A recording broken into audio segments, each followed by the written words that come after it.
Why? Sarah married into our family and even gave you grandchildren. You should be grateful for that. Exactly. There are people who can't have grandchildren. We're offering you to help take care of them. So what's the problem? I'm saying that attitude is the problem. My husband is at his wit's end, trying to communicate with the two of them. My name is Catherine. I've been married for 30 years and have been blessed with 2 children, a daughter and a son. When my children were in middle school, my husband got transferred for work, but since the kids were attending a private school, we couldn't move with him. He had to relocate far enough that he needed to use a train for long-distance commuting, living alone in the process. Since then, I've been mostly on my own raising the kids. While I was grateful that we didn't have to worry about financial difficulties, their teenage years were incredibly tough. Now my children have all grown up, and just recently, my son Kevin got engaged. I told him it might be better to wait a bit, save more money since it's only been 2 years since he graduated college. But he insisted he couldn't imagine being with anyone else.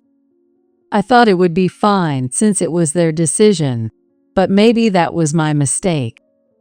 The first time I felt something was off was when we'd finished the initial meeting between both families, and Sarah came over to our house.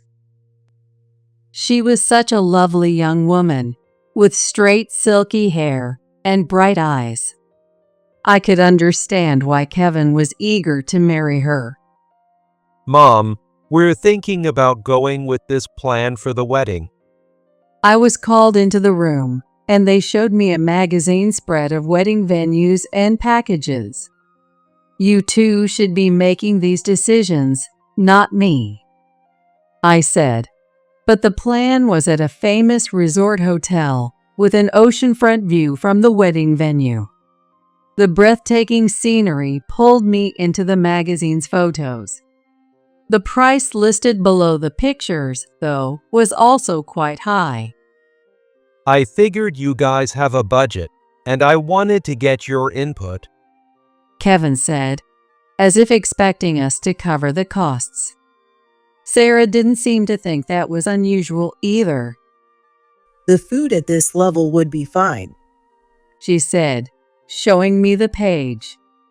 Of course, as parents, we'd assumed we'd be helping out with the wedding costs, but did they expect that as a given? Their mindset left me scratching my head. After Sarah left, I asked Kevin, "It's fine if you want to get married, but isn't relying on your parents' money from the start a bit off? Are you sure you're okay with your future finances? Do you have any savings?" A wedding is something parents want, right? We don't have savings, but we're both working, so we'll save up quickly. You're worrying too much, Mom. I was stunned by Kevin's words. It seemed like he had no idea what it meant to start a family. Swallowing my pride, I contacted Sarah's parents to discuss the wedding expenses. Even if the parents were paying, I thought it wasn't right to set the budget without any input from their side, especially since they'd likely be contributing too. If we were a wealthy family, I might have offered to pay the full amount, but we're just a regular middle-class family, and with our daughter likely to marry in the future too, we couldn't spend all our money on Kevin alone. Thankfully, Sarah's parents shared similar values. They even suggested that if the couple didn't have enough money, maybe they should skip the wedding entirely. But a wedding is a once-in-a-lifetime event. I told them that I would love for them to have a ceremony, even if it was a small one, and we agreed on a more modest wedding.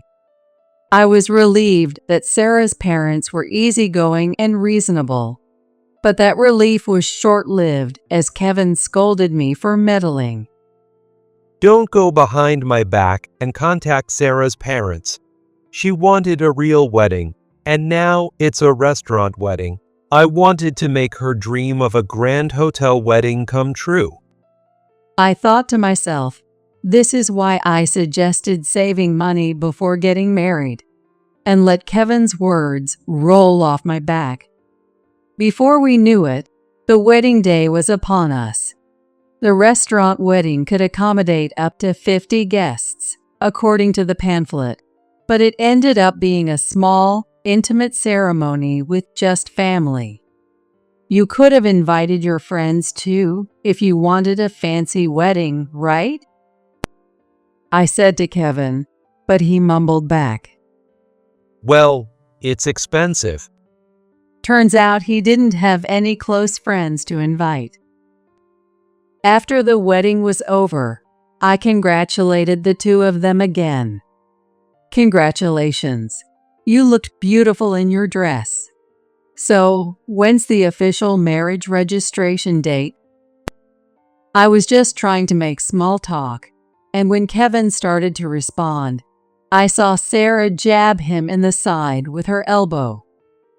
I think the whole mother-in-law relationship is strange. I married Kevin, and from now on, we're going to build a new family together. You're no longer involved. Stop interfering in our business. I was shocked by Sarah's blatant hostility. My husband, standing beside me, was also frozen in surprise, and Sarah's parents were staring at their daughter, mouths open in disbelief. We're going to be happy together, so don't butt in. Let's go, Kevin. Yeah, that's how it is.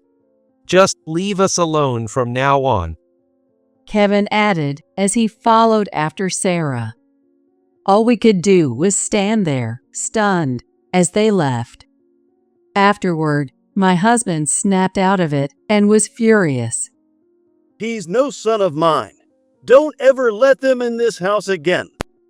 He was fuming, but after that, we didn't hear a word from Kevin and Sarah. While it was somewhat a relief not to have to deal with them as a mother, I couldn't help but wonder how my son was living his life. I tried sending him a message now and then, but although he read them, he never replied. During the time we lost contact with Kevin, my daughter, Mary, got engaged to a wonderful man. Unlike her brother, Kevin, she and her partner insisted on paying for their wedding, so I assumed it would be a small ceremony.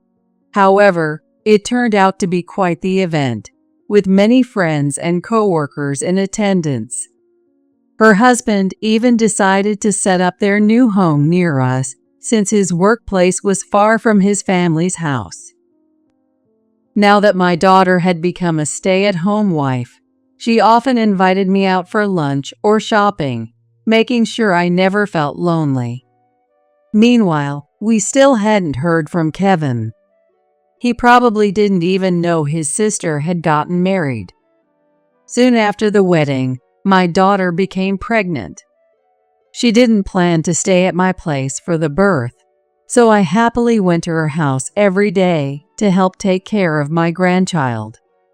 Those days were some of the happiest of my life. 2 years passed, and out of the blue, I got a message from Kevin. I'm coming by tomorrow. It was a curt message, but I had already promised to drive my daughter and grandchild to a doctor's appointment the next day. I'm busy in the morning, so I can't, I replied. He read it, but again, no reply. The next day, as if he'd read my message, Kevin and his wife showed up in the afternoon. I hadn't seen them in so long, and both of them had noticeably gained weight. What's going on? Are you feeling okay? Well, actually, Sarah gave birth last month. I was asking about their weight, but Kevin, smiling happily, started telling me about the pregnancy instead. Sarah, too, was smiling happily. And here's the crazy part. It's triplets. Triplets. I was genuinely shocked when I heard they had triplets. Sarah hadn't said a word up until that point, not even a greeting. They're still in the hospital, but all 3 will be discharged in 2 days. The doctor told us raising them is going to be tough, so he said it's best to have help from people around us. That's why we've decided to move in here so you can help with the babies. Absolutely not. Why did they decide this without even asking me? That's beyond presumptuous. When I immediately refused, Sarah cheerfully began to speak. Catherine, you'll get to help take care of your adorable grandchildren. This is the time when families should support each other. And by family, who do you mean? Huh? I'm moving out next month to live with my husband. My daughter's child is already enough for me, and I'm very happy spending every day helping her. So, I don't see any reason to go out of my way to take care of someone else's kids. Is that all you needed? Kevin and Sarah's faces turned pale at my words. What? Mary got married? When? And she has a child? Why didn't I know about this? I told you everything over text. Maybe if you didn't ignore my messages, you would have known. I never saw those texts. Sarah, did you? Kevin turned to look at Sarah, who averted her eyes in embarrassment.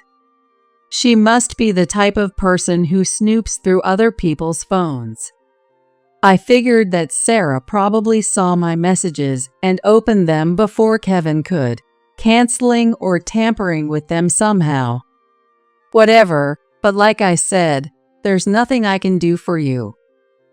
I'll take back what I said about not being family, so please, at least help with the grandkids.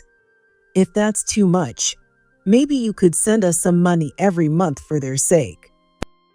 For the first time, I saw Sarah, usually so composed, starting to panic. She probably assumed I'd be eager to help, thinking I'd be desperate to care for my grandkids. I'm not going to spend money on anyone who isn't family. Why don't you ask your parents? Both of them fell silent, looking uncomfortable. Don't tell me you said you weren't family to Sarah's parents too? Well, actually, Sarah quit her job right after we got married, and with just my income, we couldn't make ends meet. So her parents gave us a lot of financial support. But we couldn't cook, so eating out every day made the money disappear fast. When we kept asking for more, they finally told us not to come back. I was beyond exasperated. That explains their weight gain. Eating out every day, indulging in whatever they liked, and being told never to come back? I bet they accepted that money with a sense of entitlement, without a shred of gratitude. I had considered giving them a generous amount as a baby gift, but I quickly changed my mind. The thought crossed my mind that if I spoiled them even a little, they'd never be able to stand on their own. Go home for today. You've got preparations to make for the triplets coming home, don't you? Mom, we haven't even bought cribs or strollers yet. If you're both working, the first thing you need to do is reevaluate how you're spending your money. Sell those brand name bags and clothes Sarah has, and figure it out on your own. Just go home and do what you can for now. I practically shooed them out the door. As I told Kevin and Sarah earlier, I started preparing to move in with my husband. Actually, my husband had been transferred back to this area, so we decided to sell this houses and buy a nearby condo. With the kids grown up and out of the house, and this being a 50-year-old home we inherited from my in-laws. We figured this was the perfect opportunity to move on. Sorting through the kids' things and organizing the house on my own was a massive task, and I wasn't sure if I'd be able to finish it in a month. I spent my days packing, occasionally taking a break to visit my grandchild, but I kept getting calls from Kevin almost every day. Mom, don't you care about your grandkids? It's really tough. Someone's always crying. Get support from the local childcare services. If you go to the community center, they'll help you out. Bye. If they had been kinder to me, I might have been willing to listen, but the way they thought they could use the grandkids as leverage annoyed me. Sarah also sent me a ton of pictures of the triplets. They were undeniably adorable in the photos, so I responded with lots of heart emojis. The day before the move, my husband came back, and we were finishing the last bit of packing and cleaning together when Kevin and Sarah unexpectedly showed up again. Mom, are you really okay with this? You might never see your grandkids again. Exactly. They're only this cute for a short time, and triplets have a special kind of cuteness. Why won't you do anything? I was taken aback by their complaints as soon as they opened their mouths, but two of the triplets were sound asleep, and the third was happily chewing on a towel. I couldn't help but smile at how cute they were. Did Sarah's parents forgive you? When I asked that, the two of them fell silent and looked down. I could tell they hadn't changed their attitude one bit. I thought once you became parents, you'd understand how we feel a little more, but I guess not.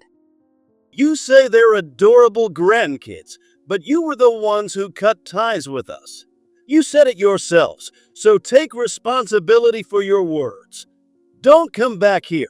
Go home. My husband, who hadn't seen Kevin since the wedding, was still holding on to the frustration from that time, and his tone was harsh. If you're going to sell the house, why not just give it to us? I'm the eldest son, aren't I?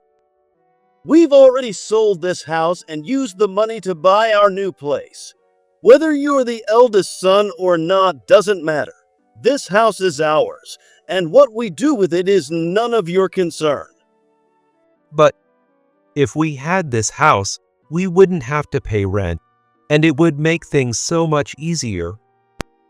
Kevin, sounding like he was about to cry, must have been in serious financial trouble. Why are you so strapped for cash? Didn't you say your salary wasn't that bad?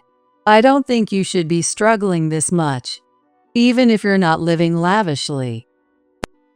Kevin and Sarah exchanged awkward glances.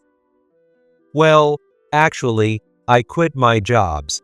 I got headhunted by another company that promised to double my salary, but it turned out to be a terrible place to work, and instead of making double, I ended up making half. So I realized it wasn't going to work out and quit last month. I'm looking for a new job, but I haven't found anything that pays as well as my old company yet. Kevin, with tears in his eyes, pleaded. I understood things were tough, but that didn't change the issue at hand. I get that it's hard, but what bothers me is your attitude. What do you mean? Sarah married into our family and even gave you grandkids. Shouldn't you be grateful for that? Exactly. Some people can't even have grandkids, and we're offering to let you help out with them. What's the problem? I'm telling you, it's your attitude that's the problem. My husband was holding his head in frustration, unable to reason with the two of them. Please, just go home already, I said, feeling completely drained from the conversation. Mom, I came to help. Oh, Kevin, it's been a while. My daughter poked her head in, looking surprised to see Kevin. I hadn't told my daughter about the recent frequent contact from Kevin and his wife, as I didn't want her to worry. She thought they had been out of touch since the wedding, so she was genuinely shocked. Hey, Mary. What are you doing here? I've been coming over all the time. Wow, triplets. They're adorable. Are they yours, Kevin? Yeah. The two of them were clearly flustered by my daughter's sudden enthusiasm. They don't look anything like you, Kevin. They must take after Sarah, huh? No, that's not true. Just look at their eyes. They're just like Kevin's. Sarah was acting suspiciously nervous. I don't know. It's a good thing they all look like their mom. Enough. Let's go, Kevin. What? But the money. I'll ask my parents again. In a rush after my daughter's arrival, Sarah quickly loaded two of the triplets into the stroller, handed the third to Kevin, and hurriedly left, carrying a big bag of stuff. What was that about? Did I say something wrong? Maybe those aren't Kevin's kids after all. That's not possible. My husband joked, though it wasn't funny. I brushed it off, but a shiver ran down my spine. Talking to those two left me completely exhausted, but I couldn't dwell on it. We hurriedly got back to our work. Since that day, we hadn't heard from Kevin and Sarah. But a few months later, I suddenly got a message from Kevin. I got divorced. I need to talk. They got divorced. Given how tense their relationship always was, it's no surprise things didn't work out. Some might think I'm a cold parent, but I didn't feel much of anything about it. My husband and I discussed what to do and decided to meet him and hear him out. By the way, we hadn't told Kevin our new address. I was worried that he might show up with the kids and refuse to leave. We agreed to meet at a nearby diner. When I saw Kevin again after so long, I was shocked. He had gone from chubby to painfully thin, and I thought for a moment he might be sick. "Are you okay? You're so thin." I've got no money. Kevin hung his head, and my husband and I exchanged concerned glances. So, what happened with the divorce? After what Mary said, I secretly did a DNA testament and found out they weren't my kids. When I asked Sarah, she just kept saying she didn't know anything. But I couldn't raise kids that weren't mine, so I told her, and then she demanded alimony. Tears began to fall from Kevin's eyes as he spoke. I sent Sarah back to her parents, but then the real father of the triplets sued me for being the other man and demanded compensation.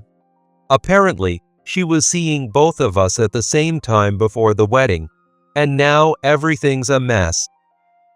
I've been going to free legal consultations, but I'm so busy and mentally exhausted that I got sick and haven't been able to work. Kevin wiped his tears and hung his head. I didn't want to trouble you and Dad anymore, so I've been getting by with part-time jobs, but I'm at my limit. What's going on with the alimony? My husband sat there, arms crossed, with an expressionless face. There's no way I couldn't love the child I gave birth to and raised. I couldn't help but feel the urge to lend him a hand, and I was thinking it might be best to bring him home for a while, help him get back on his feet, and then encourage him to become independent again. The lawyer said I don't have to pay it, and that I should actually be asking Sarah for compensation. but I can't afford a lawyer or court fees. I see. My husband stayed silent, clearly thinking deeply about something. I couldn't tell what was on his mind, even as his wife. Do you have any jobs prospects? Not yet. All right. My husband looked up, as if he had made a decision.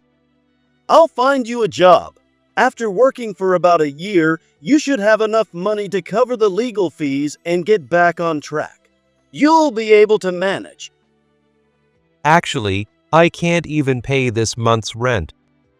You can make it work by picking up multiple part-time jobs, doing day labor. If you're desperate, you'll survive for at least a month. My husband was determined to push Kevin away as much as possible. Kevin, you cut ties with the family on your own. How many hurtful things did you say to your mother while playing the dutiful son only when you needed help or money? People who use others when it's convenient always end up getting burned by someone just as rotten as they are. No.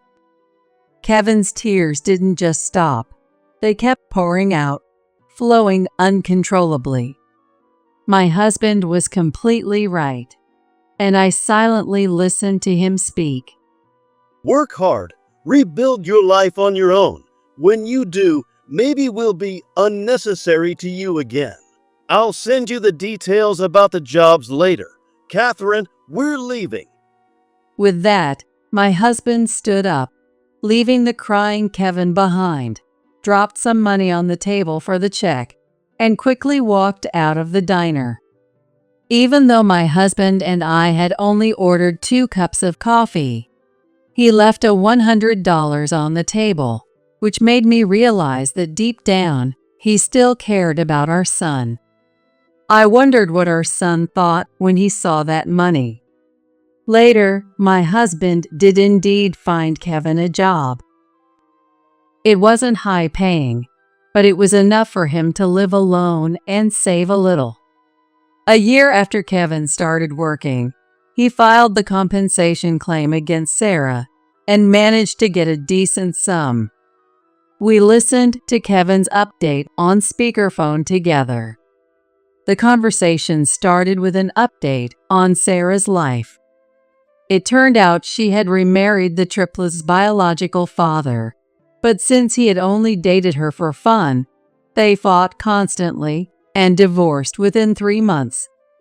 Although Sarah received a small amount of child support, within a year she ended up divorced for the second time and returned to her parents' home. However, when she started leaving the kids with her parents to go out and have fun, her parents lost their temper and kicked her out of the house. Now she was living in a mother-child shelter, had found a daycare, and was working part-time to get by. When Kevin saw her again, accompanied by a lawyer for the alimony case, she had broken down in tears, making it impossible to have a rational conversation. Although she now lives on the small amount of money she earns from her part-time job, it is not enough for her to live with the 3 children. Her once shiny hair was now dull and messy. She wore no makeup, and she looked like a completely different person. Since then, Kevin hasn't seen Sarah, but the alimony was paid in one lump sum. Kevin took part of that money and went to apologize to Sarah's parents. Kevin calculated the amount of financial support he had received from Sarah's parents and returned it with an apology, only to be met with tears as they told him, "If you had been more responsible, none of this would have happened," which he said was very painful to hear. Back then, Kevin admitted, all he could think about was Sarah. He was so blinded by her beauty and popularity that he ignored the damage he was causing to those around him. He regretted it now, saying that if he had been more responsible, his life would have turned out differently.